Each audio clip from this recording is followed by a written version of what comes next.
Let's talk all about AI in business. It's hosted by Brent Muller.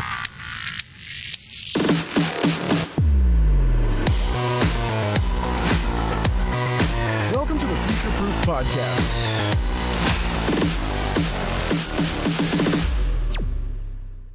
Hi, and welcome to the latest episode of the Future Proof Podcast. I'm your host, Brent Muller. I am joined today. I'm very excited to have Kim Mahan from Max Potential. Kim, welcome. Thank you, Brett. I'm excited to be here. And we're really excited to have you. So, as we always do, let's start with your background. Now, you have a really, really interesting story, so we might spend a little more time on your journey, and it's great. It's well worth listening. So go right ahead. Which part of my background? So I normally start with the LinkedIn, which anyone can look me up and find this or verify this. I'm definitely corporate IT leader who turned entrepreneur. I think of myself as a bookend entrepreneur. I started my own businesses back in my early 20s, and I started my own businesses in my 20s, and a whole lot of corporate training, development, and experiences in between those two. As an IT leader, I managed offshore teams. I moved work around the world. Just a lot of I had checked all the CIO boxes, I would describe it as. And yeah, prior to that, I've got a definitely have an up and cover story, comeback kid story. It started off. You are the comeback kid, and that's what I love. I keep coming back. What is it? It doesn't matter how hard you hit. It's how hard you can get hit and keep going. And keep going. That's right. Rocky Balboa quote. Yeah, no, I definitely came from challenging circumstances, which I overcame as a child. I was, one of there are many of us out there, super bright lights that fall off the tracks in high school because traditional schooling just wasn't enough. It wasn't a fit for me. Which is part of your journey too, which is part really of cool. the journey. Yeah. I became a mom very young, put myself through school, taught myself to build websites. And, Max Potential exists now because there is a need for a better alternative path and a way for technology leaders, for businesses to tap into. There is a lot of high potential talent out there that I think gets missed over because I'm liking the term I see out there called the paper ceiling, or these gatekeepers, this credential culture where I actually have a book in the works on that specifically about the credential culture and what we're doing. We're actually teaching skills that are counter to what is needed right now, which is the creativity and the growth mindset and problem solving. And so Max is a IT consulting firm. We help businesses get more done with less. It is all of those experiences combined. We know how to hire, pick them, train them, and help businesses just automate the mundane so that they can humanize the exceptional. I love that term. That is a great tagline. It's phenomenal. I mean, again, a part of our podcast is all around AI and emerging tech. And what you just said is what I explain to everybody. It is freeing up the humans to do the important stuff and getting rid of the mundane. So I love that. So tell us a little bit about, so you came out of GE and, tell us a little bit about that journey and starting Max, right? So, because you were building apps before that. Sure. So it was GE, and GE sold off I had been bopping around GE. So I was at GE Corporate. I worked at GE Industrial Systems. Again, I was checking boxes. I was trying to grow and climb and support my family. And back then, the leadership guidance I was given is you want an industrial business experience, you want a financial business experience, and a corporate experience.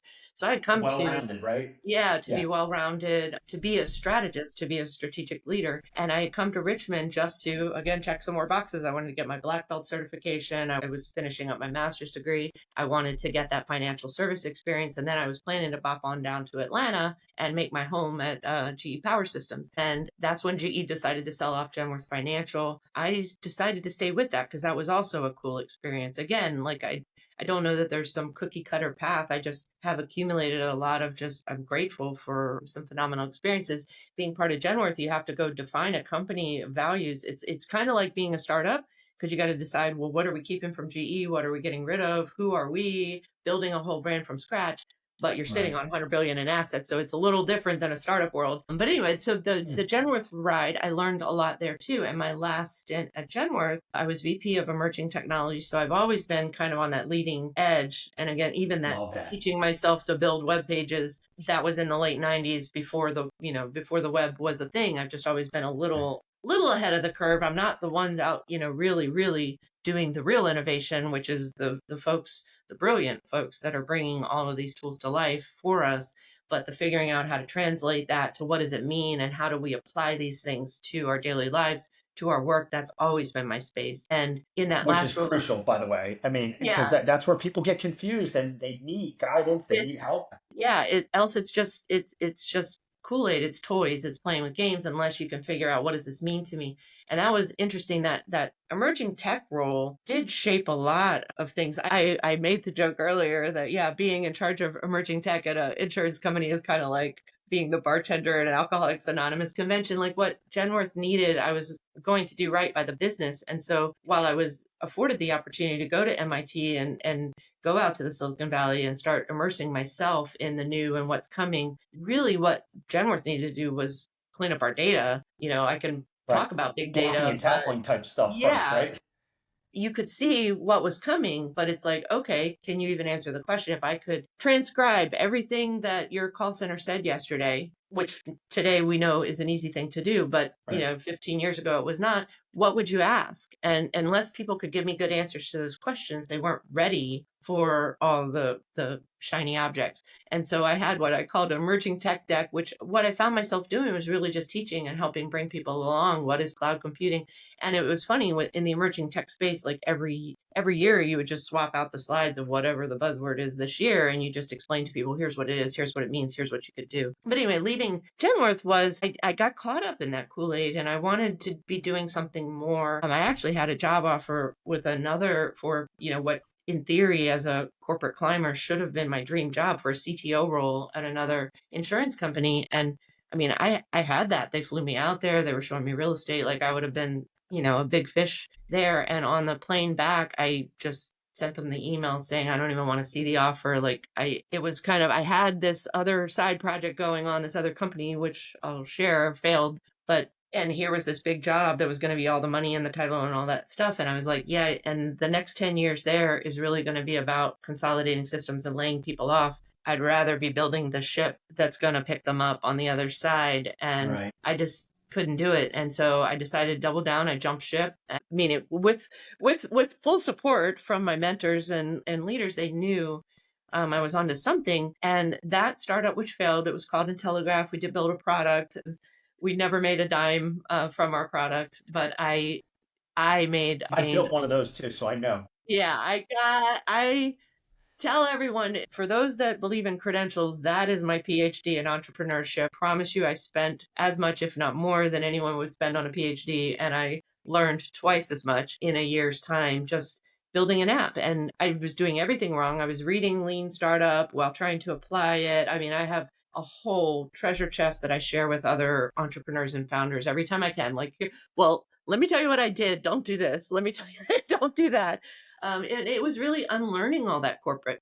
To be a startup, you have to think differently. Like we did everything wrong. We started off, I mean, there are lawyers that are more than happy to take your money. And I thought I knew so much from all this corporate training. I mean, we were building our intranet and we had our values defined and we had IP agreements dividing up our intellectual property. We hadn't even built anything yet. So like we didn't have any, but there were lawyers that were more than happy to help me figure out how to divide up this IP that might exist someday. So anyway, we got to during that, while we were working on the product, I was also, because I didn't have a product to actually sell, while my business partner was building our iOS version, I was reteaching myself Java and building our Android version. So upskilling myself that year and having a blast at that, big change, and got to the end and realized that we had not built something that was going to pay us and needed to do something else. And so starting Max Potential, I think the reason I didn't keep doubling down on that or go try to get funding is because I couldn't answer the fundamental. It's like I advise founders, every step you take, you're either going to get more or less confident.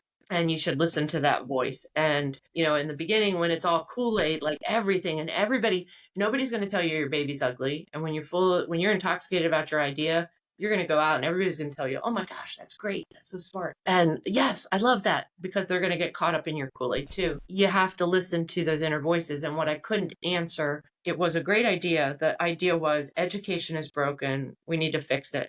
And what I really wanted was to be able to give people credit for their life experiences. So the problem, it was like I had done all these other things that weren't on my LinkedIn profile, that weren't on my resume, these things that really shaped Right. who I was. I wanted some kind of credit for that. I wanted, because it was so important to me, the things that I learned by doing as opposed to the things that I learned by checking boxes. Yeah, nothing beats experience, but it's really hard to quantify that or use that as a, yeah, I totally get Yeah, it. because you can't walk up to somebody and say, "Oh, let me tell you about all this like amazing things that Yeah. I've been Like you're through." building case Like, studies for yourself, right? Like, yes, the things I've been through, the things I've done are far more than the things that, like that are on a resume that are, of course, I've got the bullet points, I saved this much money and I built it. But the things that really shaped who I am as a person and what I'm capable of doing came much more through those life experiences. And I wanted people to get credit for their life experiences. But so that was the right problem. That is really where I'm passionate, is trying to, it's really reach back and pull forward. That teaching myself to build websites. GE never would have interviewed me if I didn't have the degree, but I got the job because of the portfolio of websites that I taught myself to build. I didn't pay anybody to teach me to do that. I went and learned how to do that, built websites, got paid for building websites, and brought that portfolio to my first interview. And that's what got me in. Once I got in, my entire life, from a single mom to now, I had security, I had benefits, I was surrounded by smart people and all the training in the world. I got to travel the world, all these things. And so Max really was wanting to reach back and pull forward, like open that door for other people, because I'm not the only, smart kid who fell off the tracks. And with Max, what's interesting is just the approach is learning by doing. My business partner, John DeLuca Kecke, who has been on this ride with me since he was on the ride with the failed startup. He was actually the one who built the iOS, and he is still a partner at Max. We view ourselves as partners.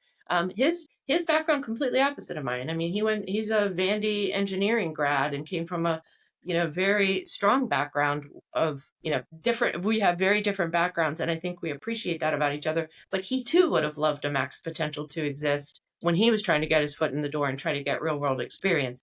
And at Max, what we're about is just learn by doing. We believe, while I was in those roles at GE, I was afforded the opportunity to travel the world, and I got to see how the teams in India were building and growing. Like, India just made a bet on tech.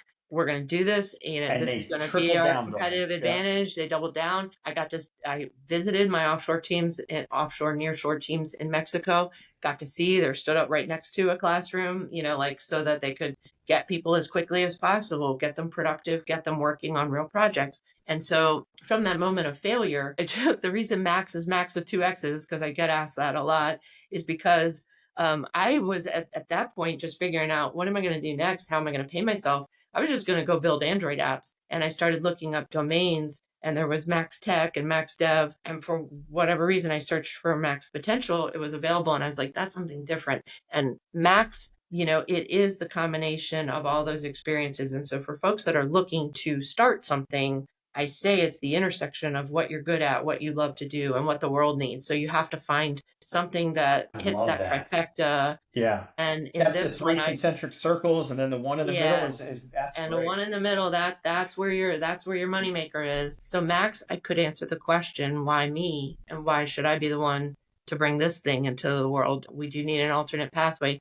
We need to stop putting people in debt. We need to stop wasting people's time, sending them through boot camps and things like that. Like, And we've look got to how get them. easy the answers rattle off versus Yeah. when you told the other one, right, where you just didn't Yeah. know why. But that's you can answer the whys and why you and why would someone want that, and yeah, it's fantastic. Thank you.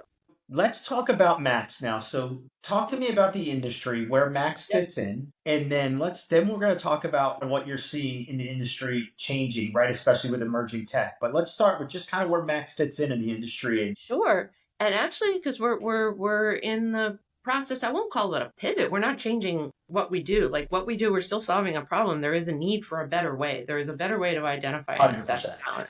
But when I started it, I mean, just like we see AI in every headline, everywhere, everybody's got AI is the Kool-Aid of the moment. It's different. It hits different, and it should be everywhere, and everybody should be paying attention to this. But that said, back when I started Max, what you would see is tech talent, tech talent, tech talent. There's shortage of tech talent. We need more tech talent. And so started off trying to solve that problem. Like, even at Genworth, we wanted to onshore a dozen plus jobs from India, and it was like called a contractor swap. And we couldn't find enough qualified people here in the States that could take on those jobs. So started off with that, which is there a better way to fill that tech talent shortage? What I see changing right now in the industry, I mean, there's contraction, if I'm candid with everybody, and I am with the schools, with everybody, like we're pushing now, and that's changed in the past 5 years. And that is, I believe, a direct result of the advancements that have happened in AI and automation.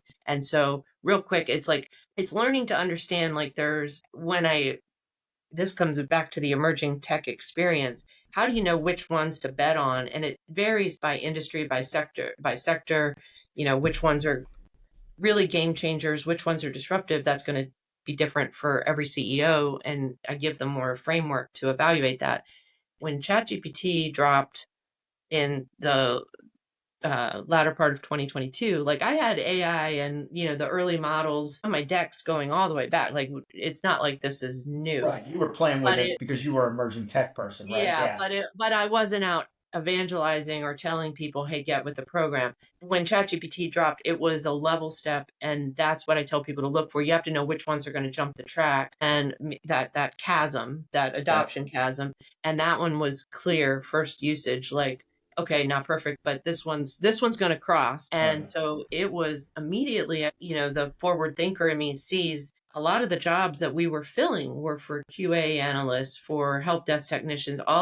We focus on all things entry level, and we can do them more efficiently and better, faster. We're just a better value for our customers. We have a very high bar with who we let in, Max.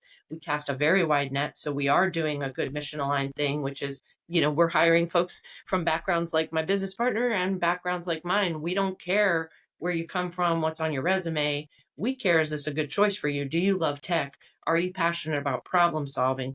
And every IT leader peer I know, that's what they look for in their talent. Like, give me somebody that loves to learn, because the tech is just going to keep changing. So if you don't love tossing out what you knew yesterday and picking up something new tomorrow, this is not a good choice for you. So we can add a tremendous amount of value for our customers, but seeing that the writing on the wall, I knew there's a window there, but it's a definitive window, meaning you've got 18 months to 3 years, and those jobs are not going to be there. And that was our bread and butter. So we had to raise our standards and start telling more people no, and we built an internship simulator to try to do that. Like, I'm trying to minimize collateral damage. Right now, just in the county I live in, there are 3,000 students in career and technical education in our high school system here. There are 3 times as many students in the IT/CTE program than there are openings in our entire region. So across the closest 5 counties, we have 3 times as many.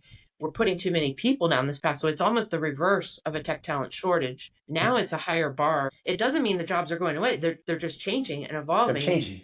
They're changing and evolving. And so being ahead of that, we have offerings that we offer to schools to try to help. Like, I want to be part of that selection process. We still need people going into tech, and then as it relates to Max, instantly I was like, we've got to be the automators, or we are going to end up being the automated. That's brilliant. So, that's what you should be doing. Yep. Pivoted resources. I won't call resources pivoted. My 2 smartest, best and brightest to immediately start figuring it out, start doing automations. Tucker, who is our head of emerging tech, is plowing the field, like is out building things for us that we can then deliver to mid-cap businesses to help them be more efficient and just figure out where to start. And so we're doing hiring consulting now, which is really based on, again, I had all GE corporate training. So we're to come in and really help a business identify, because I think a lot of people are in a sort of inertia state, like they know they need to be doing something, but there's they don't know so much and what to listen and where do we start. And we started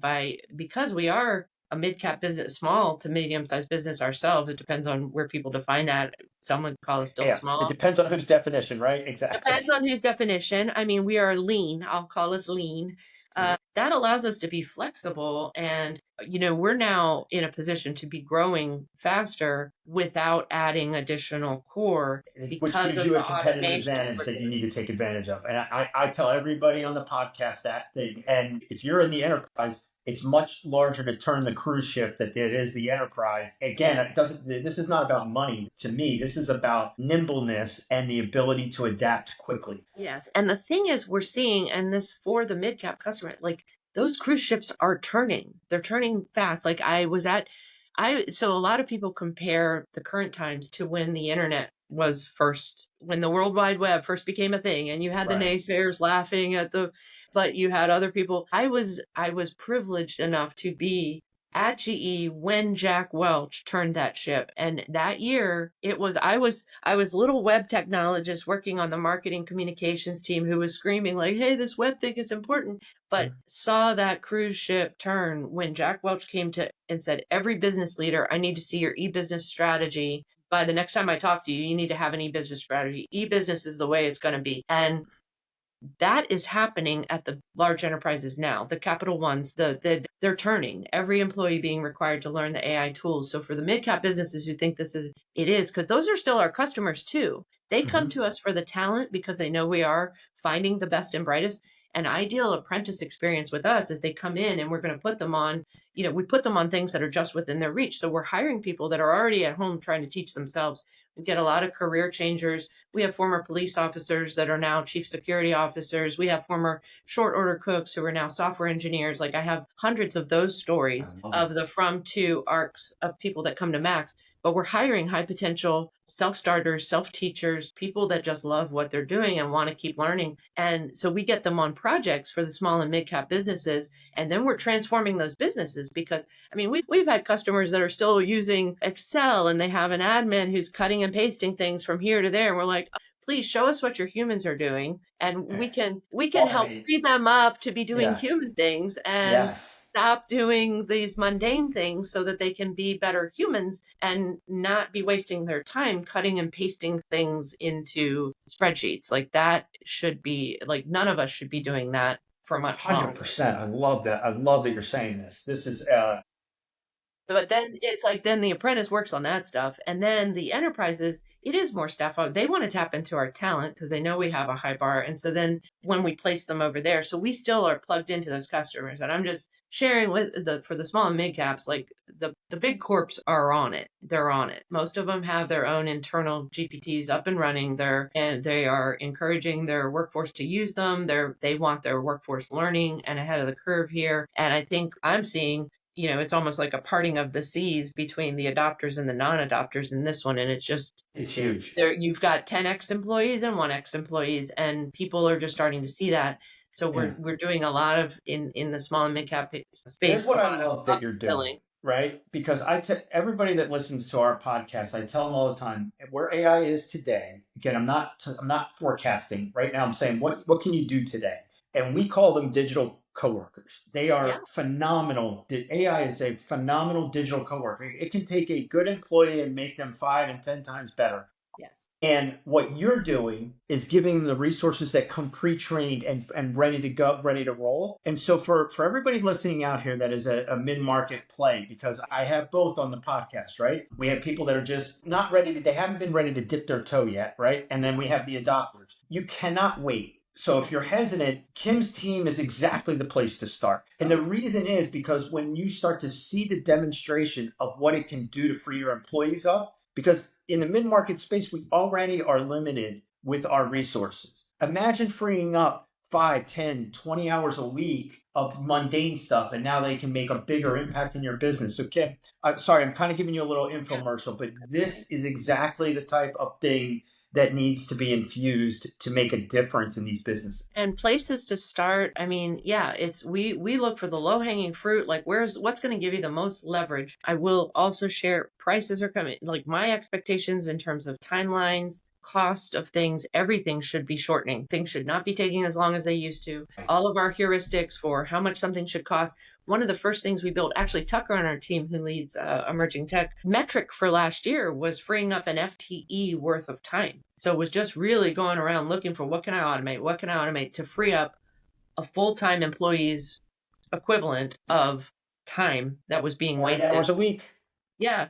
But one of the first things we built, because in the beginning, and this is also somewhere, this might be letting a cat out of the bag. I don't know if some of my other consulting partners would like it or if the big guys would like it, but one of the first things we did is built a portal because I wanted to, unlike the schools where there's debates. So schools are at different places in terms of AI usage allowance and how they do it and what their policies are. There is a spectrum there, and you are seeing the divide. You're seeing some that are just off to the races and others that are not. I wanted right out of the gate all of our employees to have access to the faster models, because there was, right now, even the free ones are better. But in the beginning, there was a big difference between the free and the paid versions and the quality of what you're going to get. But don't want to pay $20 per head and for me, when you say coworkers, like I have my little team there, which is a browser, and for me as a CEO, I view this as my advisory board, as my team.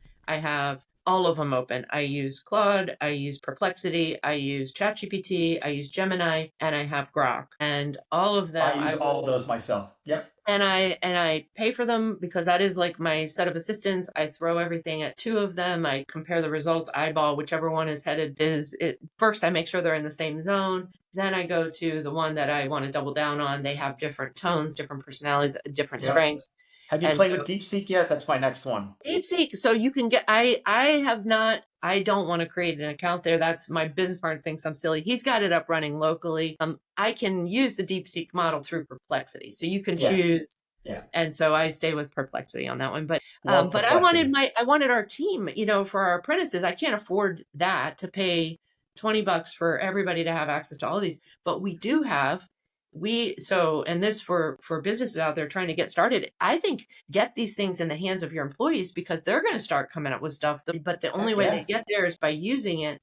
We built our own Max GPT, and it's just leveraging a set of libraries. It gives our apprentices access to all of the models. They can access Llama, they can access Mistral. And we did that. That was one of Tucker's first deliverables back in 2023, was create our own GPT. We're now we pay for API access to all of them. Our bill to have all of our employees is hundreds of dollars, not thousands of dollars, by giving them access behind the scenes, because we're only paying for the API access, right? The credits, right? Yeah. Yep. And it's just a much faster way. And then that put it in the hands of all our apprentices, and we feel like that gives them an edge when they get into companies now. Like, it's just amazing when we do interviews, and this has been consistent with Max. It used to be when people would show up for apprenticeship, we just like I had to unlearn my corporate experience to become a successful business owner, we almost had to unprogram some of the school programming in order to produce problem solvers. Like, the first things we used to have to do in our career lab was give people permission to Google, because they've been taught that was cheating. And we're like, are you kidding me? We're like, any competent technologist is Googling things multiple times per hour. Now it's the same thing with the AIs, like with the people coming to interview, like the spectrum of where people are at. I mean, new search engines, new everything, right? Absolutely. It is broad. So we want to make sure that, the talent that we are producing, that we have working with ourselves, has access to the latest and greatest, because it does make a difference in their performance. I love it. I love what you're doing. I love everything about it. And I really think that people need to have the same attitude and embrace this, because I tell everybody, Kim, that if you look back, right, especially if you're at the C-suite, right, whether you're mid-market, enterprise, or you're in startup mode, go back to when cloud was first out, and the adoption rate was slow because no one understood it, right? We didn't have a tool like we have with Chat, where we started, like you said, at the end of 2022 when ChatGPT got launched, where you can actually interact with it.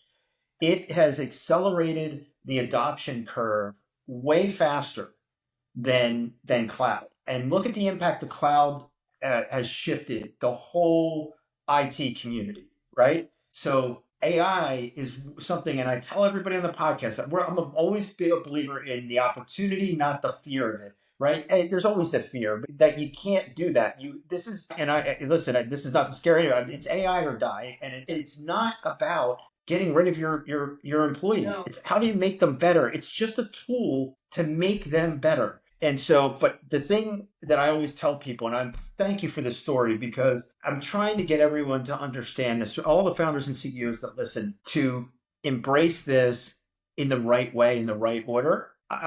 hiring one of your folks, right, to show them what is possible is a smart way if they're on the fence to do this, because when they see the impact, it starts to get addictive because you go, wow, how did this great employee I have all of a sudden who's been in a zillion meetings, I can never get their time, right, to focus on all of a sudden they can. Oh, and right? it's instant. Some of the things like levers that we find with different customers, I mean, they're just instant. They take days, not weeks to implement. Thousands, not 10,000s of dollars to like that will pay for itself within months. You're not making these big IT investments anymore. And yeah, there are tremendous opportunities out there, and I think they're more within reach than people realize. I think That's the key right there. that's the game is changing, and we're on the. I always used to show the rate of adoption because yes, the same fear when I had that emerging tech when that was my day job, was to be out evangelizing emerging tech. I always used to put the adoption curve and how long it was between different innovations. That's common for emerging tech folks to talk The about. hockey stick, right? La, la, la, la. We're on the rocket. We just moved from driving cars to rocket ships. I feel like we're just on that. Yes. Yes. And I think folks need to think about that, like the inertia, what would happen to you on a rocket. You're going to have some people that are really just held back and they don't know what to do. They're immobilized. And you have others that are like ready to start steering the ship. Yeah, I'm with you. I'm trying to get more people there. I believe as long as we stay optimistic, we do all need, because I'm not a fearmonger. I never have been, but there are legitimate concerns for us and for humanity. It needs to be done right. So I am in that camp and the best way to ensure that is make sure that we're all informed and educated so we can have conversations. Else we're just ripe for manipulation. Yeah, the bad actors are out there, right? Let's train more. But that's been the case. Yeah, exactly. But exactly. That's been the case always, going back to the printing press. It's like whenever you have a new technology, there's new opportunities and there's new threats. And any new technology in the hands of a bad actor is going to do bad things. In the hands of a good actor, it's going to do good things. Yeah, I'm with you. We need a lot more good actors. A lot more. All right, Kim, honestly, I could talk to you all day. This is phenomenal. You're like one of my favorites ever. I love the way you think, and I'm just so appreciative. But I got to ask you the closing two questions, right? First one is, what is something since you're much like me and like to play,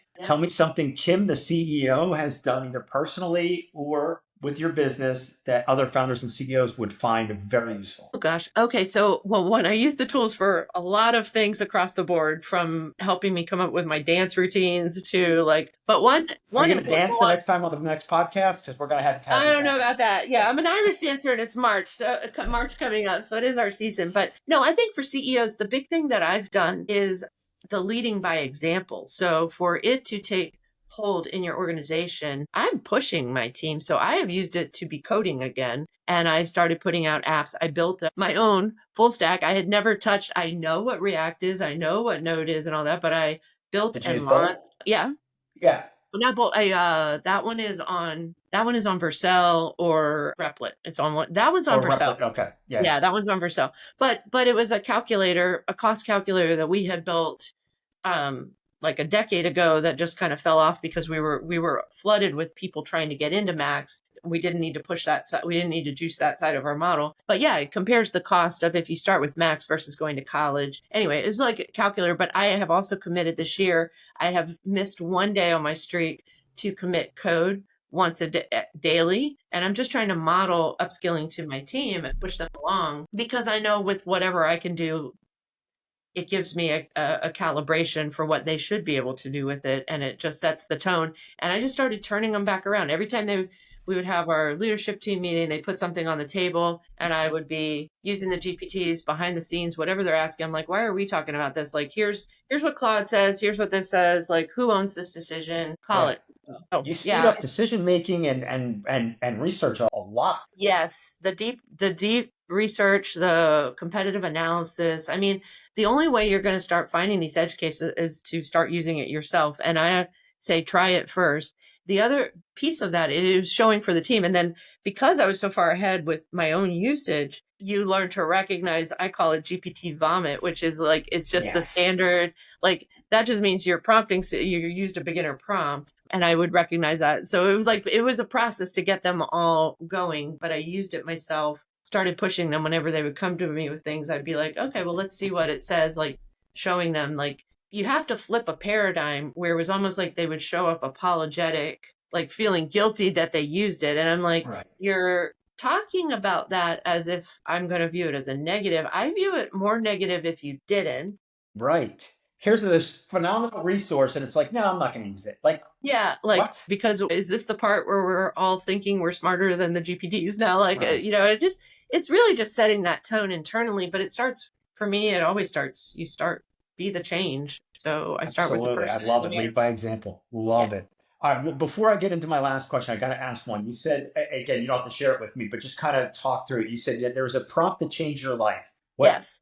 Kind of explain it.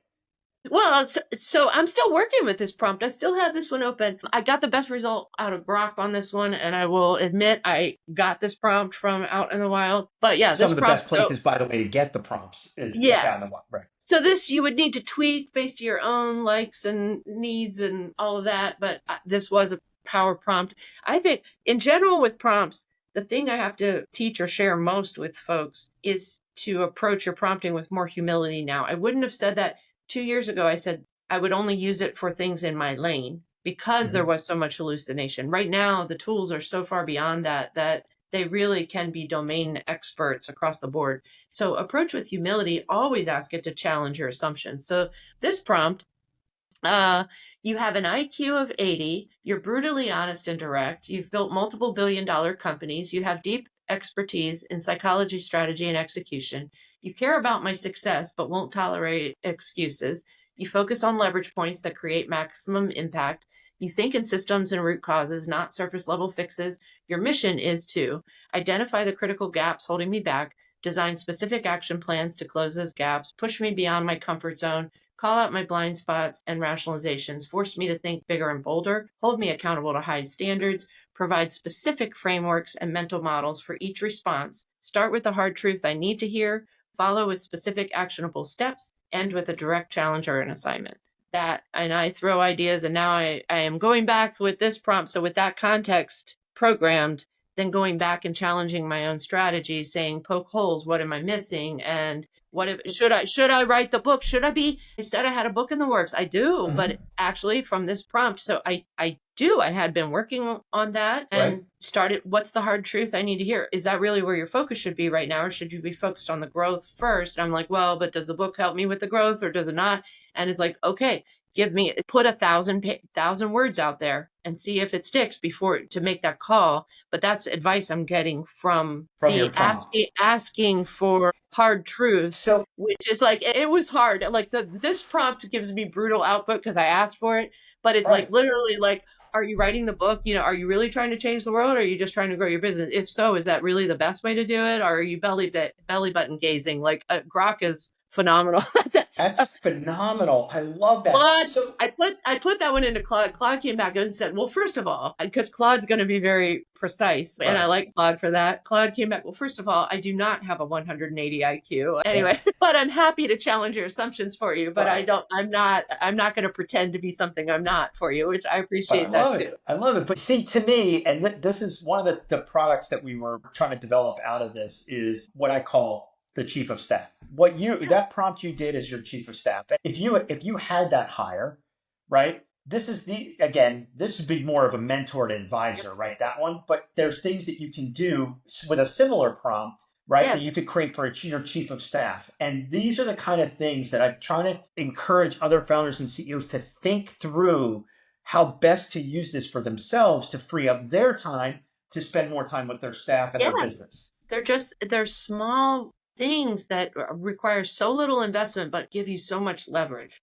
Heck yeah. Like that's a dream. That prompt, the things that you can get back is a dream for any founder and CEO. If you talk to them years ago, before AI, right? Before this even was. That's your dream mentor, your personal executive coach. Exactly. That's what you would be looking for in a coach is 100%. Tell me what I need to hear. Don't gloss over. Okay. And most of them, like I said, that's how I can recognize the out of the box GPT. It's because that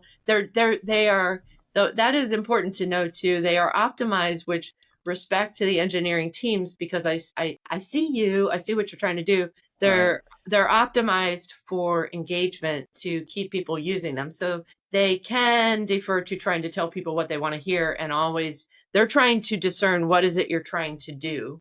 Yes. And so the other power prompt would be prompting for a better prompt. So like you can, if you start with, here's the thing I'm trying to do, write me a prompt to do that thing, and they will give you phenomenal prompts. So and it's a great starting point. The best part, I tell everybody also about this, I know what you think. Think about all the times you had to build a presentation, or you had to do a talk, or you had to build a document, some sort, and you had to start with a blank sheet of paper. Yep. AI can get you 70, 80% of the way there a lot of times. And then all you have to do is, like you said, make the tweaks. Take this, now build me a prompt that makes this better. And then you incrementally get it better. And then all you have to do is do that final edit.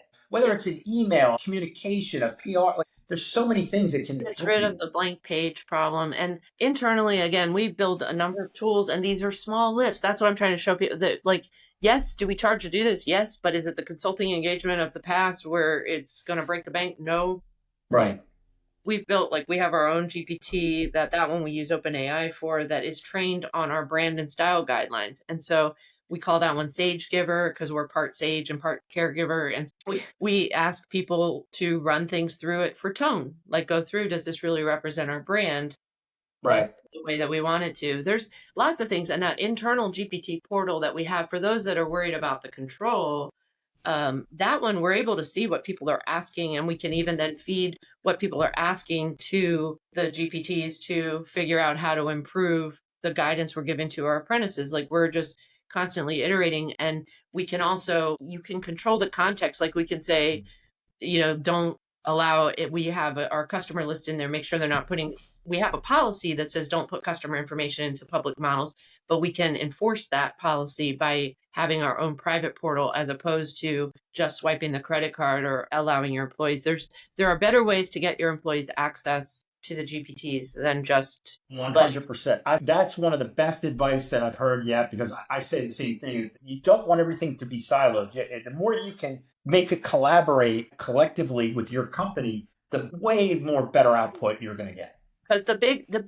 big guys, that's what they're doing. Like my middle child, my daughter, they're all adults now, single mom, they all made it to adulthood. She works, she's a software engineer at Target headquarters. And yeah, even there, I can't share too much about what they have, but a lot of them, they have internal all of our large customers, they have internal, which allows them to put their own guardrails, and their security teams are figuring that, decide what they're doing, but they're already there. And I'm just sharing, for a company our size, that was not a huge lift to create that for ourselves. Not what you would think it would be. It does not take millions and billions of dollars to get your own GPT, get access to your own GPT by all your employees, and it can access the faster models. And the library we're using to do that is auto updates whenever the models update. So like, we don't even have to go and do software maintenance to make sure the new models are, it's like minutes worth of a task to keep that up to date. I love it. Love it.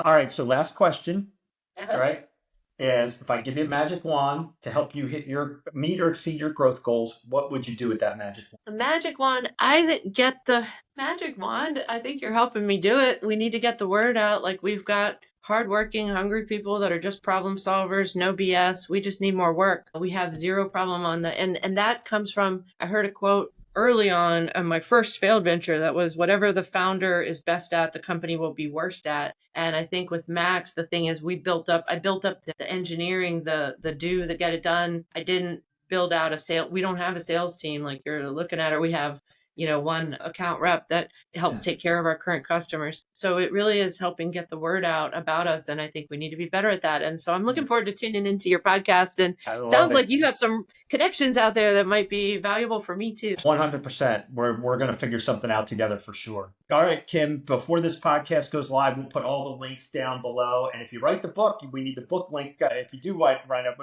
I don't know. My boss over yeah, here. Your boss telling you not to do it. You need to prove to me you why you're writing that book. Make sure it's in the right. Exactly. It's not a if, it's a when. Is that the most important thing right this minute? And probably. Absolutely. Well, tell them how to get in touch with Max Potential, please. Sure. We are at maxpotentialwithx's.com. And I am just Kim at maxpotential.com. Easy to get in touch with. I love it. This has been a delight. Thank you so much for spending the time with us. And I can't wait to get this one live, and we'll get it syndicated out to as many places as possible, because we need more founders and CEOs to hear all about your services and your team, and also some of your insights. So thank you. Fantastic. Thank you, Brett. It was great chatting with you, and I hope to stay in touch. See you soon. Absolutely.